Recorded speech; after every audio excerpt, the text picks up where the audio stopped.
no matter what rank you are, you have a brain and you use it. So even if you're given an order, you have that right to question it and have that order justified. And if it can't be justified, you have that right to say, no, I'm not going to follow that order. That's a distinctly Canadian Armed Forces thing. And that got wiped out with COVID. I am a husband, a father, a lawyer, a Christian, and a proud Canadian.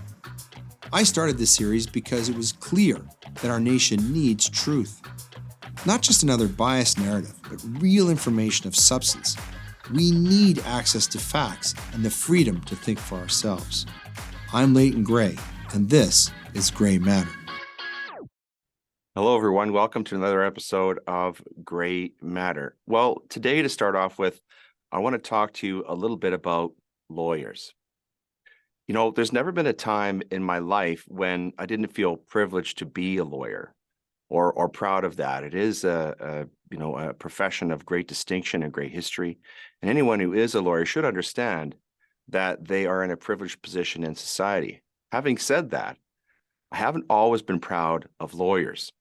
And this has never been more true over the past few years.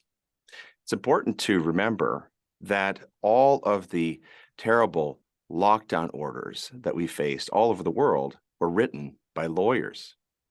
All of the censorship laws that we're facing today in Canada were written by lawyers. The vaccine mandates that we're going to talk about today with our guest, written by lawyers. Union policies that discriminate against workers, all written by lawyers. I faced many lawyers in the courts over the past 3 years who have, in fact, tried to prosecute people for standing up for their rights and freedoms. Lawyers kept Tamara Lich in jail. They're prosecuting her right now. So there are many, many reasons to suspect and to fear that the lawyers in our country are not living up to their professional duty, at least not in the way that I see it. Now, thankfully, there are exceptions. And the lady who's with us today is one of them. I would put her in the same category as our good friend James Kitchen or people like Sean Buckley who are out there presenting the National Citizens Inquiry. And I'll include all the lawyers who are assisting with the National Citizens Inquiry and all the lawyers who are fighting on behalf of Canadians, real Canadians. And the lady we have on today, I would put squarely within that category. Her name is Catherine Christensen. Welcome to the show, Catherine. Thanks for having me. Okay, so I think people are going to be really, really interested and intrigued by Catherine and what she's doing. Now, she is a lawyer based in St. Albert, but she's developed a very unique law practice, and we're going to talk about that and the people she's helping. But before we go there, as we always do, we're going to frame our discussion with our aphorisms. The first one is from somebody who is probably not well known unless you're an historian. His name is Joseph de Maistre. He famously wrote, "Every nation has the government it deserves." And this famous comment, it's worth noting, it was in a letter written in 1811. Ironically, he was advocating for royal monarchies as the best form of government and not democracy. The next one is from our Prime Minister, who sadly is very quotable, but is hardly consistent in the things that he says or writes. He said this: "My idea of freedom is that we should protect the rights of people to believe what their conscience dictates, but fight equally hard to protect people from having the beliefs of others imposed upon them." Would that he meant that. Now, having said that, by way of segue, the Prime Minister and his government, their approach to certain members of our society, important members of our society, specifically the Canadian military, are really the focus of our conversation. So, Catherine, I wonder if we could start off with maybe having you tell us about how you came up with this ingenious idea, this valor law, where you would focus your practice on helping members of our military. Well, I didn't come to law as a young woman. I was actually a registered nurse for over 2 decades and ended up hurt during an emergency situation and had to pick a new career. So I could tell you that every once in a while somebody wins against WCB because I convinced them to pay for law school. Good to know. Good to know. I'm my own first client, basically. And while I was in law school, I entered law school thinking I would do medical malpractice or something along that line, because that's what I knew. But I came across a military law class offered by the University of Alberta here. And it was taught by two JAG officers. One was a Cold War era JAG officer, and the other was still active duty and had served in Afghanistan at the time with special forces. So took military law with them. They came to me and said, you need to do something related to the military. You understand it very well for a civilian, and you've got what it takes to do something. Well, I certainly wasn't going to be able to go into JAG because I'd wrecked my back in this emergency. So then I got thinking, well, wait a minute. The military lifestyle is not an ordinary one. And on top of the lifestyle they have, they also answer to two separate sets of laws at the same time in Canada. So I thought, wait a minute, they need somebody that can be that voice, that bridge between the civilian and the military world. So then I started looking into it. I started volunteering for military groups, such as the Valor Place, which offers housing to military and veterans who are undergoing medical treatments that need somewhere to stay. And then ended up articling with a retired light colonel, and his wife also had become a lawyer after she'd left the military, and said, well, I'm going to open my practice and I'm only going to represent military and veterans. And I was told I was crazy, that there was no need for it, that there wasn't anything unique about military members or veterans, and that I wouldn't have any business, that there's no way I would survive. Why were they wrong? Oh boy. So I was called to the bar and I hung my own shingle immediately, which I'm told the Law Society wasn't too happy. They were like, no, you need to work with it. No, I'm going to do it on my own. The fact that I wasn't 25 made me a little stubborn, I think. And as I was setting up my office, my phone was already ringing off the hook. I'm not surprised. Yeah. And these people in this group don't trust very easily. Mm-hmm. They've had their trust abused for a long time. Yeah. So I was honored that they would trust me, and basically word of mouth. I haven't marketed my law firm since the first maybe 6 to 9 months. I did some advertising. After that, it was word of mouth. One person who did stand up was a member of the military. I wanted to ask you about this. Is Reverend Major Harold Ristow, who serves as a chaplain with Canadian Air Forces for 11 years. And he echoed some of the concerns that you expressed recently when you testified at the National Citizens Inquiry. I'm going to ask you about that.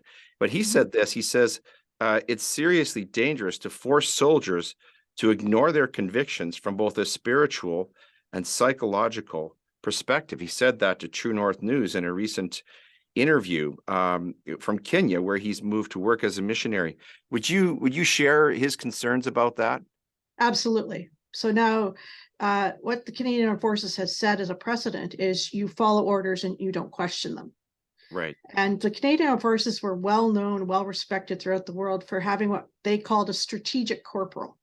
And that is, no matter what rank you are, you have a brain and you use it. So even if you're given an order, you have that right to question it and have that order justified. And if it can't be justified, you have that right to say, no, I'm not going to follow that order. That's a distinctly Canadian Armed Forces thing. And that got wiped out with COVID, in my opinion, because they were told you have to. And the chaplains were the ones that tried the hardest to stand up for members, and they got hit hard. The ones that said, they should be accommodated. Their religious convictions are sincere, and they're not suddenly religious like 2 days ago. This is long-standing beliefs, and those chaplains were not treated very well. The plight of the military members, as bad as it has been for civilian Canadians, the plight of the military is even worse, isn't it? Now we've heard the Prime Minister recently say publicly, I didn't force anyone to get vaccinated. Of course, the internet. Thankfully, we have the internet. Yeah. But on a very, very strict sense of the word, of the definition of force. Mhm. And as you know, as a lawyer, the concept of legal force is much broader than the way that the Prime Minister is using it. Mm. Um, Yes. but for the military, they really were forced, weren't they? This was imposed Mhm. upon them as a dictate, and really they were almost used as I hate to say this and describe human beings this way, but they were almost used as human guinea pigs. They were, absolutely. And they were used as human guinea pigs with Moderna, even after Moderna was determined to not be a good choice. Wow. And we had one CDS, General Vance, would not bring in a mandate because he is noted as saying, "What if there's something wrong with this and it wipes out my entire military? You're not using my people as guinea pigs, basically." And shortly thereafter, he was removed from command. Um, Right. so, Very famously. Right. yeah. So it boggles my mind that they would put a political agenda to make the armed forces the number one example to the Canadian population by having a 100% vaccination rate, come hell or high water. They very much risked jeopardizing Canada's national security. I mean, one of our hardest hit units is JTF2, which is our special forces guys. Right. I've talked to several of them, and they were injured. In fact, more have reached out since my NCI appearance. They were even injured in the field because they were vaccinated in the field. And when we're talking about special forces soldiers being injured in the field, we're talking about a small unit of 6 men having to get someone injured out of the field into a hospital, right, from the middle of nowhere. And then this is maybe where we get into your lawsuit that you've started on behalf of some military members. Mm-hmm. We're seeing the politicization of our military. Very much so. That the Prime Minister's office and his cabinet are sort of seeing the armed forces as sort of fingers on the hand, as though just another ministry. And Yes. that's not really true, and it's highly problematic in terms of the treatment of our military members. And hence, you started this lawsuit on behalf of 4 members of the armed forces in court to challenge this vaccine order. So you want to start off there and just tell us how that all came about, and maybe elaborate into a fuller discussion of how the suit is going, because I'm sure people watching this are going to be very, very interested to know about it. Right. So because I had this reputation within the military community, in October of 2021, when the first directive came down from the Chief of Defense Staff that it was going to be mandatory vaccination, I had some people reach out to me and ask what they could do legally against it. And I am not a constitutional law lawyer, or I wasn't. I guess I am now. None of us were 3 years ago. Yeah. So when I was first contacted by a few of them, my thought was, well, I don't think we can do much about it. And I was prepared to tell them that there was a Zoom meeting set up.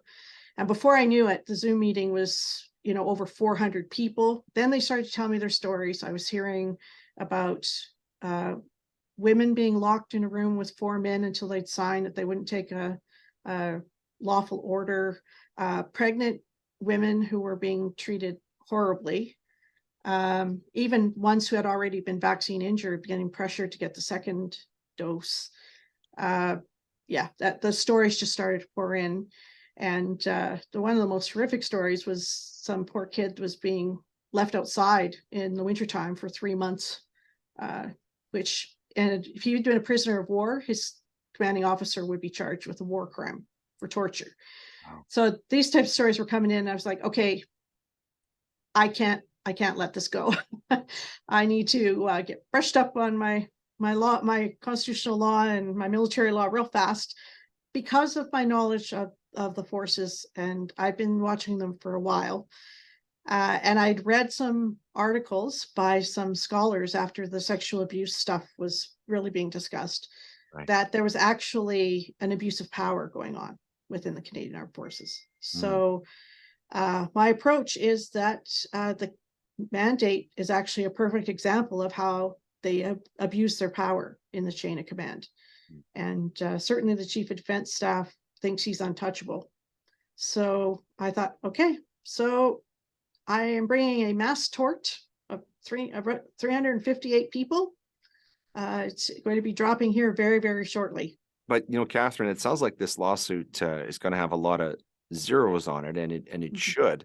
But we should emphasize that's not really the reason why your clients are suing this. They're really suing as a last resort because they couldn't get justice any other way. And when I listened to you talk and when you testified at the National Citizens Inquiry earlier this month, by the way, folks, you can go watch her testimony. You can see it in its entirety there. It's brilliant. But you talked about there were some shocking numbers about the sheer statistics of how many people in the military have been harmed by the vaccines or had left the military because they wouldn't take the vaccine. And you said that really those were the best people in the military. That the end result is that we probably don't have a functioning force that could defend our borders right now. Yeah, Is that a fair assessment of that? Do you want I to talk absolutely about some of agree with those numbers? I'm sure people would be just shocked to hear this. Right. So the Canadian Armed Forces ideally should have about 98,000 people capable of fighting a war. I mean, let's be honest. That's what our armed forces are for. Even though the Minister of National Defense made a big speech about something very different than what the Canadian Armed Forces are actually for. Yeah, I So dare say she's never been to war. She got roasted on Twitter really bad. Anyway, we should have 98,000. Most times in the past years before COVID, we were hovering around 65 to 70,000. So we're already undermanned.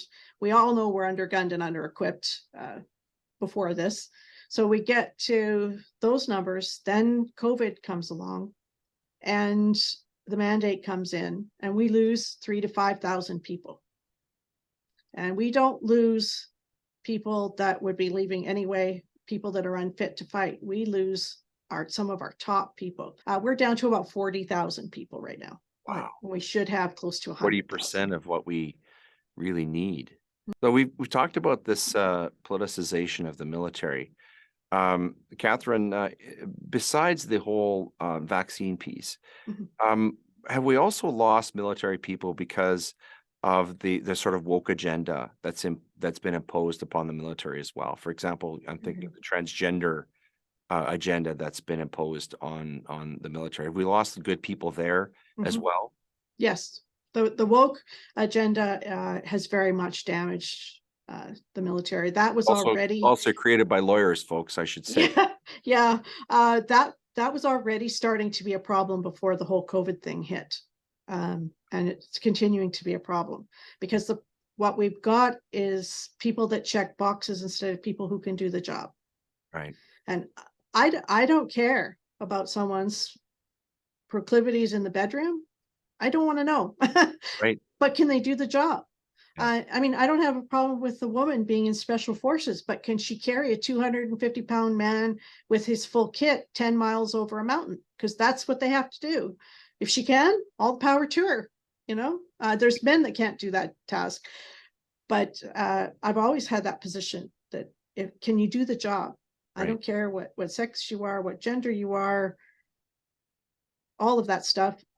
Can you do it? For people in the military, this concept of loyalty is a very, very deep conviction.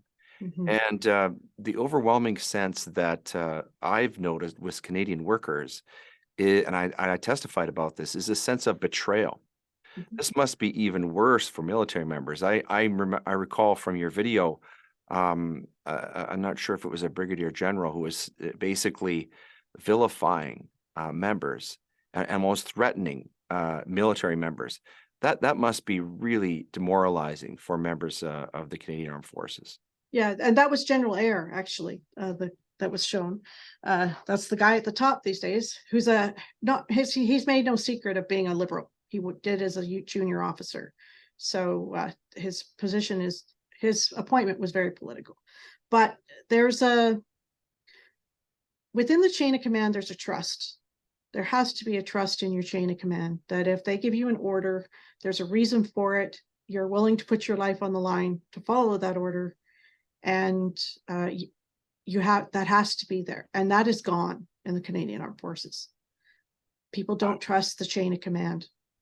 So they don't have their back, so they don't have their back.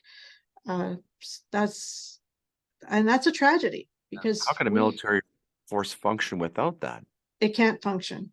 That's the issue. Not only are we vastly undermanned, but we have people in uniform that are like, well, we saw what you did, and so why should I be loyal to you? Because am I next? If I step my foot wrong? And the Chief of Defense Staff said they were morally weak. Oh. I mean, devastating to these people who have, some of them have 20, 30, 35 years of loyal service with not a single blemish on their record. They've never been in trouble in 35 years. Yeah, to be told, well, you're morally weak and you're not suitable to serve in your uniform anymore. Devastating. I wanted to ask you, in the context of the National Citizens Inquiry, when you got the call to do that, you obviously did not hesitate. But why did you think it was so important to add your testimony to that historical record of the National Citizens Inquiry? Well, I happen to have caught some of the Trucker Convoy Commission, and right as I was signing out of it, Preston Manning came on and said that he was going to set up this inquiry. Right. And I bookmarked that that YouTube video, and I was watching because I was like, I believe in this. I think it's a fantastic idea. And I also provided a platform for my clients. Yes. Because if you are in uniform, you are gagged. You are not allowed to criticize the forces. You're not allowed to criticize the government. And that made all of that was happening completely silenced. They made them perfect group to exploit because they were silenced. But I'm not in the chain of command. I can talk for them. I can say what I need to say for my clients. And I thought, okay, here's a national platform, and let's let the world know what our Chief of Defense Staff is doing to his own people. Mm-hmm. And so, yeah, it was a great opportunity. I'm very pleased with how it turned out. I was flattered by the standing ovation behind the cameras when I was done, and the outpouring of people that have reached out to me to thank me for doing it. And I didn't do it for my own gratification. I did it because I wanted to give a voice to people who, up until now, have been silenced. I mentioned to you off the top, Catherine, before we got into this, that we'd have something called a reading list, and here we are. Here we are. we're talking. So the book that I've chosen is one that's probably familiar to you and to many of the people you represent. It's by a historian named J.L. Granatstein. This book was written about 20 years ago. It's called Who Killed the Canadian Military? It's a 2004 nonfiction book. Granatstein is a Canadian historian and military veteran himself, and this book examines and critiques the dilapidated state of the Canadian military. And bearing in mind, this is going back to the late 90s, his research. It sounds as though things have only gotten worse since then. The second book is by a man named Richard Lyons, who's an American poet. And this is called But by the Chance of War. And here, Mr. Lyons brings his creative talents to an exploration of some of the most vexing and profound questions about war in this imaginative series of epic poems. So, Catherine, throwing over to you, last word on our reading list today. Do you have a suggestion or two for the people taking in this episode of Grey Matter? Well, I have one that's I think is well written, and it actually gives you a glimpse into the day in the life of a soldier in a war zone. And I think it is necessary for people to understand what exactly people sign up for and how they are happy to do it. So Christy Blatchford spent 15 days with some of the Patricias in Afghanistan. Mm. She was embedded with them, and then she wrote a book on it. And I think everyone should read that, especially to honor our Afghanistan vets, to really understand what it's like to have been in that war zone. The other one, I read this one back in law school, and I still love it. And it's called Kill All the Judges. And it's written by a Canadian author. And it really struck me because this lawyer loses his mind in court one day and runs down the street in Vancouver in his robes. So that's I've a had fun dreams like read. that. I've had nightmares like that. Yeah, I don't know if I should say that when I'm bringing a mass tort into federal court. That's a book I recommend, but I did enjoy it. So that's a good one. Thank you for those selections, and also for being with us today. Mhm. And more importantly, thank you for your service to the Canadian military, for being an advocate, for being a champion for them. I think this is so necessary, and I think that you really are an example to other members of the profession. And I pray that other members of our profession would follow your example and be of support to people who are being harmed in this country by oppressive government measures. Not just the military, but there's people from all walks of life in our country who are being harmed, and we don't have enough lawyers like you to fight the good fight. So sincerely, thank you for doing that, and thank you for being our special guest here today on Gray Matter. And best of luck with that lawsuit. I would really like you to come back sometime in the future and update us as to its progress. I'd be happy to do that. Thank you for having me. It's my biggest honor to be trusted to stand for the people. Well, Godspeed, Catherine. Thanks again for being with us today. Okay, thank you very much.